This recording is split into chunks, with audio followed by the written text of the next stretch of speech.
City podcast. Today we'll discuss how mindfulness and daily commutes are connected with industry leaders. I'm Deepa Mehra from City, your host for today. As a passionate yoga and meditation enthusiast, I'm excited to explore these topics with you. Our mission at City is to make a stress-free life for everyone in the ecosystem. We offer managed mobility services to ease the burden on facility heads by handling non-core transport functions. This helps them reduce stress and ensures a seamless commute for all. Thank you for joining us, and I look forward to a great discussion on how we can make daily commutes more mindful and less stressful for everyone involved. So let me welcome Mr. Ramakrishnan, a success coach, mentor, speaker, trainer, author, bringing over 34 years of experience in corporate real estate, facilities, administrations, project and transition management. Held the leadership position with companies like DXC Technologies, CGI, and Wipro. Mr. Ramakrishnan, for our viewers and listeners, may I request you to give a brief introduction of yourself? Thank you, Deepa. I think you had given a brief introduction about me. Just to add into that, what I am currently doing is, after working with 3.5 decades into the corporate real estate, facilities, and administration, I'm working on how I can help bring in more leaders into that area. So leaders are required everywhere, and that is where I just working with the people. One of the things is, as a leader, they need to manage any projects they take it, manage it well, so that they can become an influential leader. So all of them need to become an influential leader. That is the focus with which I am currently working on. Another thing I also strongly believe, each one of us has got unlimited potential. What is that required is, how do we unlock it? For that, you need some key. And I'm working with some of the leaders as a key to help them to do that. That's it. Thank you for sharing that with us, Mr. Ramakrishnan. It's fascinating to hear about the diverse roles you have excelled in over the years. Your journey offers so much value, and I'm excited for our listeners to gain insights from your experiences. So let's explore more of your story and wisdom as we continue. So before we start the conversation, I would like to welcome Mr. Sachin Agarwal, our most energetic and visionary co-founder, CEO, to this podcast for an insightful conversation. So Mr. Agarwal, can we also have your brief introduction for our viewers and listeners? Thank you, Deepa. And Mr. Ramakrishnan, nice to have you with us on this podcast. As far as I'm concerned, I bring in about 25 years of experience, having worked with some of the large multinationals and startups. And for last 3 years, I'm building Consulttrans, learning the traits of entrepreneurship and leadership. And we are happy to say that we are already a profitable company in 23-24. Very passionate to drive value proposition for our esteemed customers and working towards the same goal. Thank you. So, Mr. Ramakrishnan, having seen you over last 3 decades of your corporate journey, now as an outsider, what do you think how this employee transport industry has evolved over last 5-6 years, especially post-COVID? There's definitely a lot of change that we see in the way we used to look at transport, or the way we used to manage transport. What are your thoughts and what are your views about it? Yeah, as you said, one of the things is I need to look at what is that happened in the last 5-6 years. I was also talking to some of the industry leaders to understand it also, what is that is happening. one of the, I say that it is a regrettable thing is not so much improvement has happened. They say that more of some of the things are happening like that. Even all said and done, I listed out there are three significant improvement trajectories. That is what the transport industries are moving towards to. Number one, if you look at it, is the sustainable transport, which is the key. Everyone talks about it, looking at it. How you can provide a sustainable transport is not only in the minds of organization, it's in the minds of the employees. They also wanted to look at and use those, either it's an EV vehicle or they wanted to use the metros and feeder buses and those kind of a thing, which is what is happening. Everyone is looking for a sustainable transport. That is the key change. Second, biggest, this is a challenge for both the service provider as well as the organization. That's what is happening, wherein today we see there's a large number of employees work from home, right? That is what is still many of the organizations are struggling to get people back into return to office. That's not happening. So given that it's a big challenge for the transport personnel as well as the supplier, both of them are facing what is that they need to do and how they manage the things and work on it. That's the biggest thing. Then the third one is wherein employees on their own, they see that they started using some of these metros and public transport. Because of that, expectation and needs are coming down, but with the challenge of the last mile connectivity. Everybody has got a challenge with the last mile connectivity. That is where those things are not taking a great shape. So with that, I see these are all the significant changes and people are trying to find solutions into that, what is that they can work on. Fantastic. So I think great insights, Mr. Ramakrishnan. So just to summarize, we are talking about sustainable transport. Everybody is talking about EVs today. Though the fact remains that we are still, if you talk about a commercial sector, we carried out a study for one of the large big four organization. The fact remains that the penetration is still at about 2 to 4% as far as EV penetration is concerned. But yes, there's a lot of push from the government, and we want to be at 30% EV by 2030. That's the plan, and there are infrastructure related issues. There are the capacity issues as far as the EV vis-a-vis IC engine is concerned. There are cost related issues because if you look at the cost IC versus EV, there's huge difference. So those challenge remains there, but yes, we are all trying to push it and achieve that target of 30% by 2030. Thirdly, yes, very valid point. When we talk about sustainability, yes, there are shuttle services being improved. There are new players who have come in, offering these kind of services. And last mile connectivity is something which definitely we've been talking about for at least over a decade now. But it is yet to, the action is yet to happen on ground, is what we see. Fantastic. So my other question to you is, if you see the transport, the base, especially for the organizations that you worked with, any large ITS organization, the base is so heavy, though so strong that it sometimes becomes very, very, very difficult to manage, and hence these stress levels.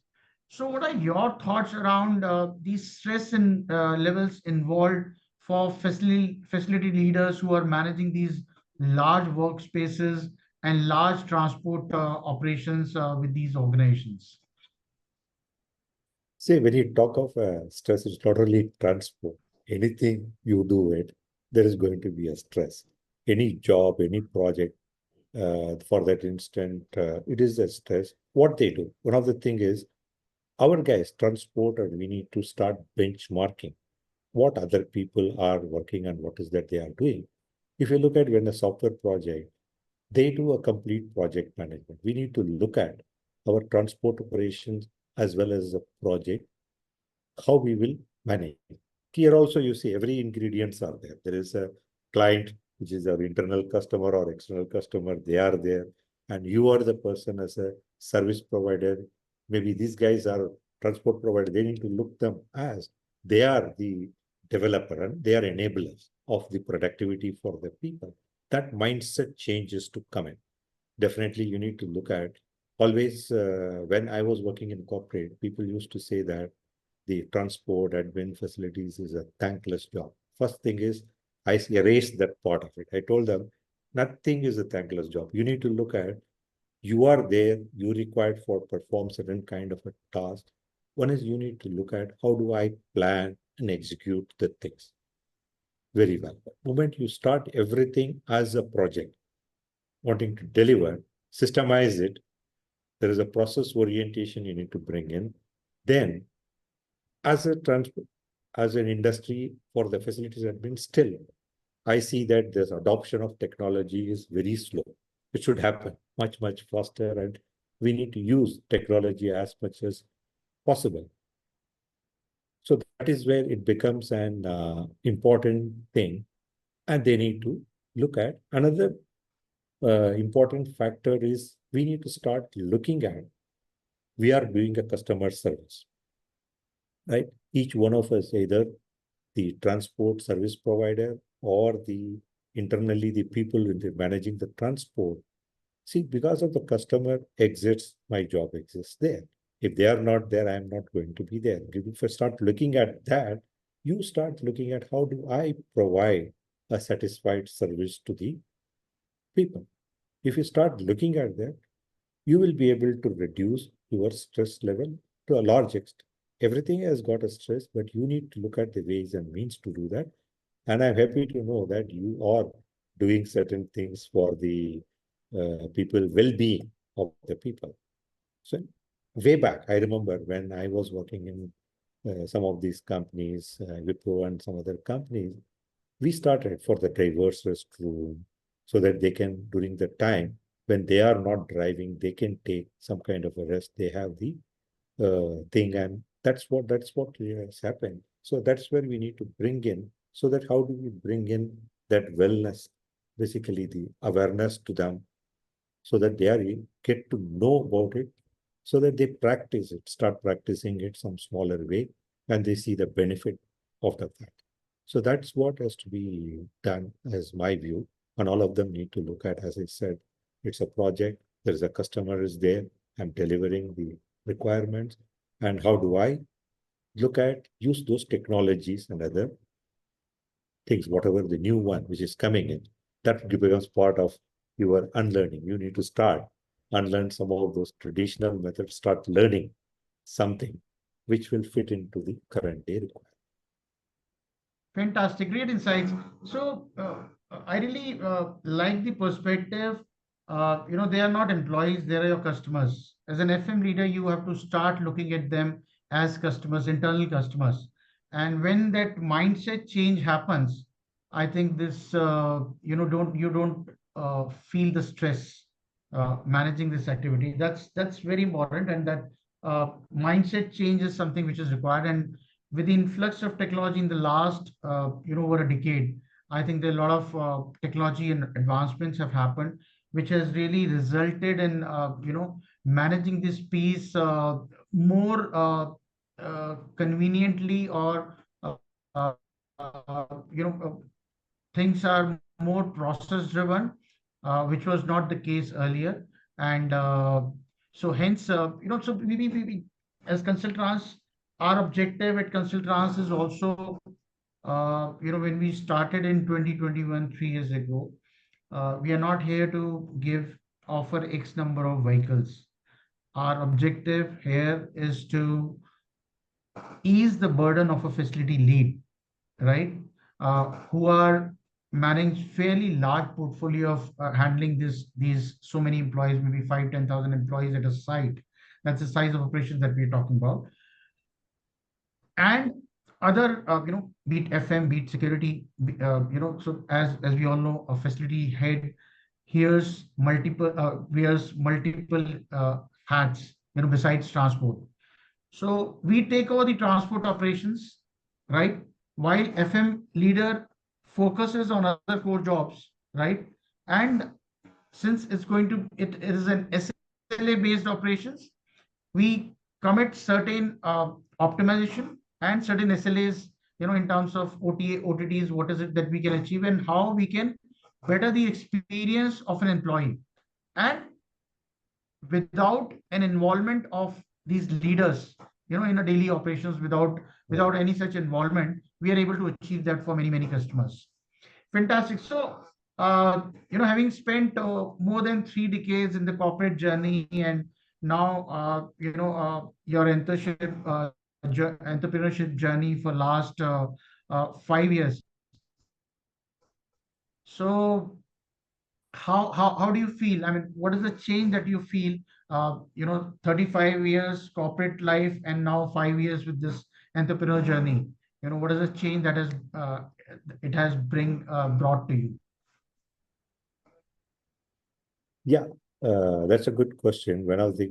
I thought when I came out of a corporate, I thought I have a huge amount of an experience. I can work on that. I need to do a lot of work on making that whatever I know, whatever I know, well with me, which is the side with me, to tell others, I have to learn a lot of things to do that. So that way, if you look at it's a journey of great experience, learning a lot of things. How do I put that in a simple term so that each and everyone can understand? That is the change which is made. So I realize there are a lot of things which I have done and worked in the corporate and other thing. And the biggest change is channelizing that and what people need and how do I deliver it to them so that it meets their requirement. So that is the biggest change I look at. Wherein when you go to a corporate, you have defined very clear kind of organization gives you goals and objective, get the things done and work on it and do that. So that used to happen. But as an entrepreneur, you need to have devised your own vision, own goals and directions and how you wanted to take the things and work on it and what is it we are going to do. And it's an evolving industry and wherein every day it is a learning and we keep learning and updating the things as required. So excellent. So as I hear from you, uh, after spending so many years in the corporate world, you had to unlearn a lot of things, and learning is something which never stops. You have to keep learning and you have to keep evolving. And I think it is after having so much of experience in the corporate journey of 35 years, you had to restart certain things, make your own processes, make your own strategy, everything. A lot of things started, completely new, right? For you. Yes, That's that what is is the entrepreneur journey is all about, right? And especially when you start bootstrap, right? Engaging with both of you is truly enriching. Your dynamic leadership and knowledge sharing consistently inspire our viewers, fostering growth and deepening their understanding in the ever-evolving transportation industry. Your valuable contribution empower us to navigate and adapt to this changing landscape with confidence and clarity. Thank you for sharing your wisdom and insights, which continue to guide us toward success. So before we wrap up, Mr. Ramakrishnan, is there a final thought or a key takeaway you would like to leave with our audience and listeners? Yeah, I want each one of us to think. I always say this, we all have powers to make impossible to be possible. Today, whatever you are seeing as a technological improvement, one point of a time it was impossible. People thought it is possible to make it this thing. That is the way I want each one of the viewers, each one of the leaders to look at. How do I make impossible to possible so that I can script history? That's what I want them to do. Thank you. We are sincerely grateful, Mr. Ramakrishnan, for your valuable time, understanding, and perspective which you shared with us. So thank you for this insightful conversation. We extend our heartfelt gratitude to our viewers for their time and patience in listening to this podcast. Your support and engagement means the world to us. We look forward to having you join us in our next episode, where we will delve deeper into trends in employed transportation with more insights from City. Thank you once again and stay tuned for more enlightening discussions. Thank you.